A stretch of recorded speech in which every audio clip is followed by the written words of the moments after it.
ಇಂದು ರಥಸಪ್ತಮಿ. ಆ ಹಿನ್ನೆಲೆಯಲ್ಲಿ ಮೇಲುಕೋಟೆ ಚೆಲುವನಾರಾಯಣನ ಸನ್ನಿಧಿಯಲ್ಲಿ ವಿಶೇಷ ಪೂಜಾ ಕೈಂಕರ್ಯವೂ ನಡೆದಿದೆ. ಮತ್ತೊಂದು ಕಡೆ ಜಾನಪದ ಮೇಳೈಸಿರುವಂಥದ್ದು. ಇದೀಗ ನಮ್ಮ ಜೊತೆ ಡಾಕ್ಟರ್ ಶಿವಪಿಳ್ಳಿ ಅಯ್ಯಂಗಾರ್ ಅವರು ಇದ್ದಾರೆ. ನೇರವಾಗಿ ಅವ್ರನ್ನ ಮಾತನಾಡಿಸ್ತೀನಿ. ಸರ್, ಇವತ್ತು ರಥಸಪ್ತಮಿಯ ವಿಶೇಷತೆ ಏನು, ಏನೇನು ಪೂಜಾ ಕೈಂಕರ್ಯಗಳು ನಡೆದಿದೆ? ಇವತ್ತು ರಥಸಪ್ತಮಿ ಉತ್ಸವ ಮೇಲ್ಕೋಟೆನಲ್ಲಿ ಅತ್ಯಂತ ವೈಭವದಿಂದ ನಡೀತಾ ಇದೆ. ಮಾಘ ಮಾಸದ ಶುಕ್ಲ ಪಕ್ಷದ ಸಪ್ತಮಿ ತಿಥಿಯನ್ನ ರಥಸಪ್ತಮಿ ಅಂತ ಆಚರಣೆ ಮಾಡ್ತಾರೆ. ಯಾಕೆಂದ್ರೆ ಸೂರ್ಯನು ಪಥ ಬದಲಾವಣೆಯನ್ನು ಮಾಡಿದಾಗ ಪೂರ್ಣವಾಗಿ ಉತ್ತರಾಯಣಕ್ಕೆ ಬರ್ತಾನೆ ಅನ್ನುವಂತಹ ನಂಬಿಕೆ. ಆದ್ದರಿಂದ ಮಾಘ ಸಪ್ತಮಿ ಈ ಬಹಳ ಪವಿತ್ರವಾದದ್ದು ರಥಸಪ್ತಮಿ. ಹಾಗಾಗಿ ಚೆಲುವನಾರಾಯಣ ಸ್ವಾಮಿ ದೇವಸ್ಥಾನದಲ್ಲೂ ಕೂಡ ರಥಸಪ್ತಮಿ ಅತ್ಯಂತ ವೈಭವದಿಂದ ನಡೀತಾ ಇದೆ. ಬೆಳಗ್ಗೆ 4:30ರಿಂದಲೇ ಪೂಜೆಗಳೆಲ್ಲ ಆರಂಭವಾಯಿತು.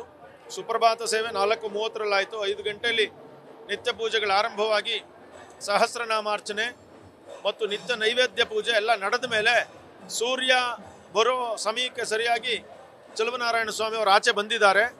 ಇನ್ನೊಂದು ವಿಶೇಷ ಏನು ಅಂತಂದರೆ, ವರ್ಷ ಪೂರ್ತಿ ದೇವರಿಗೆ ಬಿಸಿಲು ಬೀಳಬಾರ್ದು ಅನ್ನೋದು ಒಂದು ನಿಯಮ. ಆದರೆ ರಥಸಪ್ತಮಿಯ ದಿನ ಬಿಸಿಲು ಅವನ ಮುಖಕ್ಕೆ ಬೀಳಬೇಕು ಅನ್ನೋದು ನಿಯಮ. ನೋಡಿ ಹೇಗಿದೆ ನಮ್ಮ ಹಿಂದೂ ಧರ್ಮದಲ್ಲಿ. 365 ದಿನದಲ್ಲಿ ಬೇರೆ ದಿನ ಬಿಸಿಲು ಬೀಳೋ ಹಾಗಿಲ್ಲ. ಇವತ್ತು ಚೆಲುವನಾರಾಯಣ ಸ್ವಾಮಿಯವರಿಗೆ ದೇವರ ಮುಖದ ಮೇಲೆ ಸೂರ್ಯನ ಬೆಳಕು ಬೀಳೋ ಹಾಗೆ ಉತ್ಸವವನ್ನು ಮಾಡ್ತಾರೆ. ಜೊತೆಗೆ ಗುರುಗಳೇ, ಇವತ್ತು ಜಾನಪದ ಕಲಾಮೇಳ ಮೇಳೈಸಿರುವಂಥದ್ದು ಚೆಲುವನಾರಾಯಣನ ಸನ್ನಿಧಿಯಲ್ಲಿ. ಆ ಒಂದು ಕಾರ್ಯಕ್ರಮದ ಬಗ್ಗೆ ಹೇಳೋದಾದ್ರೆ, ಇದು ಚೆಲುವನಾರಾಯಣ ಸ್ವಾಮಿಯವರ ಕಲಾಮೇಳ ಅನ್ನೋದೇ ಒಂದು ವಿಶಿಷ್ಟವಾದದ್ದು. ನಮ್ಮ ಗ್ರಾಮೀಣ ಸಂಸ್ಕೃತಿಯಲ್ಲಿ ಅನೇಕ ಜಾನಪದ ಕಲೆಗಳಿವೆ. ಆ ಜಾನಪದ ಕಲೆಗಳೆಲ್ಲವೂ ಕೂಡ ದೇವರ ಮುಂದೆ ಪ್ರದರ್ಶನ ಮಾಡ್ತಾರೆ. ಇದು ಒಂದು ಬಹಳ ದೀರ್ಘಕಾಲದಿಂದ ನಡೀತಾ ಇತ್ತು, ಆದರೆ ನಿಂತೋಗಿತ್ತು ಎಲ್ಲ. ಯಾಕೆಂದರೆ ಅದಕ್ಕೆ ಆರ್ಥಿಕ ಸಹಕಾರ ಇಲ್ಲ. ರಾಜ ಮಹಾರಾಜರುಗಳು ನಡೆಸ್ತಾ ಇದ್ರು, ಅಲ್ಲ ನಿಲ್ಲಿಸ್ಬಿಟ್ಟಿದ್ರು.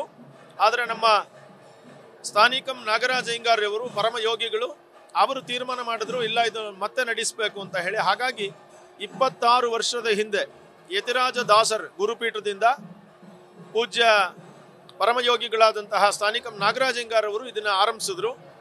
ಸೊ ಇವತ್ತು ಅದನ್ನು ಅವರ ಮಕ್ಕಳೆಲ್ಲ ಮುಂದುವರಿಸ್ಕೊಂಡು ಹೋಗ್ತಾ ಇದ್ದಾರೆ.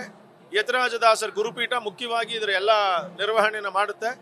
ಇದರಲ್ಲಿ ಸುಮಾರು 700 ಕಲಾವಿದರು, ಸಾವಿರಾರು ಜನ ನೋಡೋಕ್ಕಿದ್ದಾರೆ, ಬಟ್ 700 ಕಲಾವಿದರು ಮತ್ತು ಎಲ್ಲ ಕಲಾ ತಂಡಗಳು, ಕರ್ನಾಟಕದ ಧಾರವಾಡದಿಂದ ಜಗ್ಗಲಿಗೆ ಮೇಳ, ಮಂಡ್ಯದ ಅನೇಕ ತಂಡಗಳು, ಪೂಜಾ ಕುಣಿತ, ಪಟದ ಕುಣಿತ, ಸೋಮನ ಕುಣಿತ, ವೀರಮಕ್ಕಳ ಕುಣಿತ, ಈ ಥರ. ಅದೇ ರೀತಿ ಚಿಲಿಪಿಲಿ ಗೊಂಬೆ ಮಂಗಳೂರು ಕಡೆದು, ಚೆಂಡೆ ವಾದ್ಯ ಕೇರಳದ್ದು, ಹಾಗೆಯೇ ಆಂಧ್ರ ಪ್ರದೇಶದ್ದು, ಕೋಳಿ ನೃತ್ಯ, ಹೀಗೆ ನಾನಾ ಪ್ರಕಾರದ ಸುಮಾರು 56 ವಿಧದ ಕಲಾ ತಂಡಗಳು ಇಲ್ಲಿಗೆ ಬಂದಿದ್ದಾವೆ. ಕರ್ನಾಟಕ, ತಮಿಳುನಾಡು, ಆಂಧ್ರ ಮತ್ತು ನಮ್ಮ ಕೇರಳ, ಇಲ್ಲಿದ್ದ ಎಲ್ಲ ರಾಜ್ಯಗಳಿಂದ ಬಂದಿದ್ದಾರೆ. ಇವರೆಲ್ಲ ಕಲಾವಿದರು ಇವತ್ತು ಪ್ರದರ್ಶನವನ್ನು ನೀಡ್ತಾ ಇದ್ದಾರೆ. ಇದರ ಜೊತೆಗೆ ಗುರುಗಳೇ, ವಿದೇಶಗಳಿಂದಲೂ ಕೂಡ ಭಕ್ತರು ಬಂದಿರುವಂಥದ್ದು.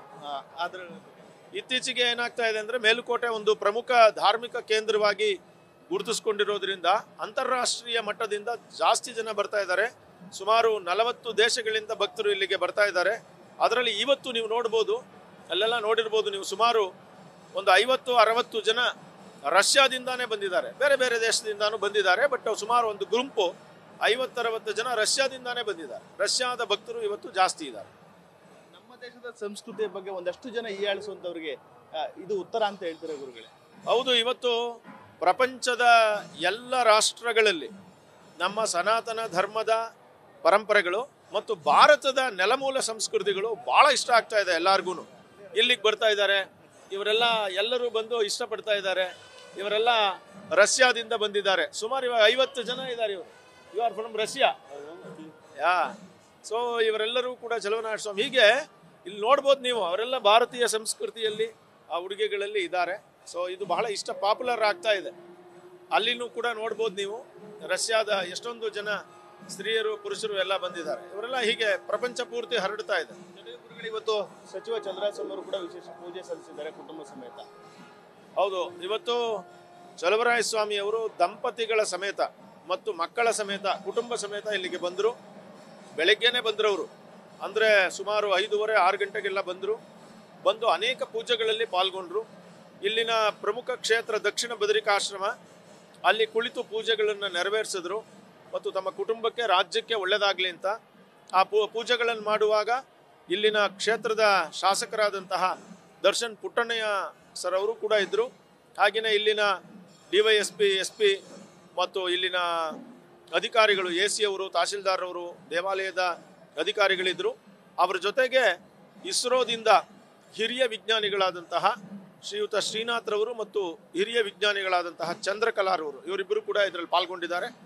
ಹೀಗೆ ಇವಾಗ ಈ ಕಲಾಮೇಳ ಅನ್ನೋದು ಒಂದು ರೀತಿ ಪ್ರಪಂಚವನ್ನೇ ಆಕರ್ಷಿಸುವಂತಹ ಒಂದು ಉತ್ಸವವಾಗಿ ಮೇಲ್ಕೋಟೆಯಲ್ಲಿ ಬೆಳೀತಾ ಇದೆ.